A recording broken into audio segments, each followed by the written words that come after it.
Let's talk about our layer properties.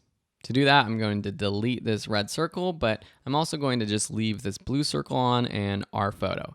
I'm just going to extend this one to the left and extend this one to the right. You'll see that when we created the shape layer that we automatically have some of these options already open, the contents and the ellipse option and the transform menu. Every layer has the transform menu. So if I go into our kangaroo layer and I click this drop down button, you see this transform menu that pops up. To open up this menu, all we have to do is click this little drop down and you'll see all of the transform properties. Anchor point, position, scale, rotation, and opacity. These are transform properties for every single After Effects layer. We already looked at scale. This is how you scale up or down a layer. Anchor point, we already kind of saw that with the pan behind tool. This is just the representation of it in pixels based off of where it is on your composition here. So if I take my pan behind tool and then I click on the anchor point and I move it around, you can see that it actually moves the anchor point numbers down in the timeline. Back with my selection tool, if I move this photo around my composition, now you can see that the position is also changing. We can also change these things just by clicking and dragging these numbers here in our timeline, or by clicking the number and actually putting in the exact number that we want. So if we want this to be at 100% scale, we can put in 100%. If we want it to be at 25%, 25%.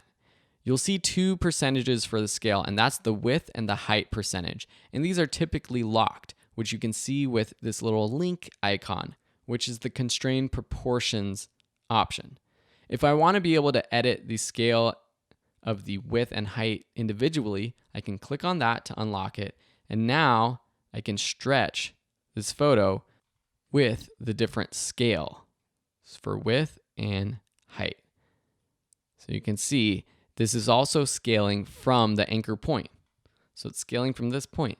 And you'll also notice that I can go negative. And so when I go negative, it actually flips the image.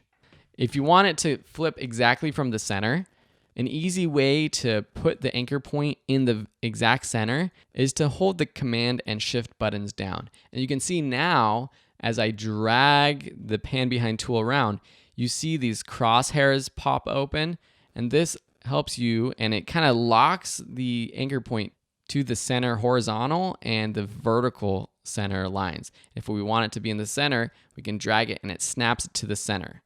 Now you can see if we flip the scale, it flips exactly from the center of the image, which makes it a little bit easier. We have rotation, which we also saw before with the rotation tool. If we rotate, that changes that. And then the other thing we didn't see is opacity. So this is the transparency of this layer, also known as opacity. 100% opaque means that it's fully there. None of it is transparent. If we put it down to say 50%, and then we toggle on the transparency of this composition, you'll see that there is some transparency. Say we move this kangaroo above our blue circle, and then we turn on our blue circle again. Now we can see the blue circle behind our kangaroo. That's because we're at 50% opacity for this photo layer. I can turn off the toggle transparency grid and you can still see that this circle is behind this photo layer. So let's bring that back up to 100%. All of these transform properties have their own keyboard shortcut, and by the end of this course, you will be well aware and fluent in using them. So for anchor point, it's A. For position, it's P. For scale, it's S. For rotation, it's R. And for opacity, can you guess what it is? It's actually not O, which would make so much sense, but it's actually T, which you can think of as transparency. So with any of these layers selected, you can bring up those different properties. And if you want to quickly close down this layer, instead of just clicking this triangle button, which is relatively fast, but I think keyboard shortcuts make everything faster, you can use any of those buttons, for example, S to bring up scale. And then when you press S again, it closes down the scale property. So none of them are open. T again, closes it down. You can also select multiple layers in your timeline by shift clicking them or by control clicking them or command clicking on a Mac. And then you could bring up any of the properties together. So scale, T for opacity, A for anchor point, and so on and so forth. So if I drop this down and open it up again for the kangaroo image, we've gone through all of the transform properties. In the shape layer, you'll see that you have your transform properties, but you also have this contents dropdown.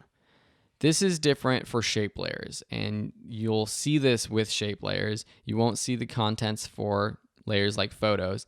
And here is actually the ellipse, and let me turn off our kangaroo so we can see the ellipse. This is the ellipse shape that we created in this layer. The confusing part is that we can create multiple shapes within this one layer. We're going to be going over shapes in much more depth in the future, but let me just quickly take the ellipse tool with this layer selected. If I click and drag, you can see that I'm creating another circle. It doesn't create a separate layer, it creates another ellipse within the contents of this one shape layer. So if I turn this on and off, it's both of those shapes in one. And underneath this ellipse layer, we have more options. We have the ellipse path, the stroke, the fill, and transform properties. So there's individual transform properties for each shape layer within this shape layer. Confusing, right? And within these transform properties, there's more options for shape layers, such as skew, which skews a shape, or skew axis, which changes where it skews from. Confused? I know it is confusing, and you're going to learn these things as we go and as we use them, but just note that while all layers have the basic transform properties, some layers have different properties.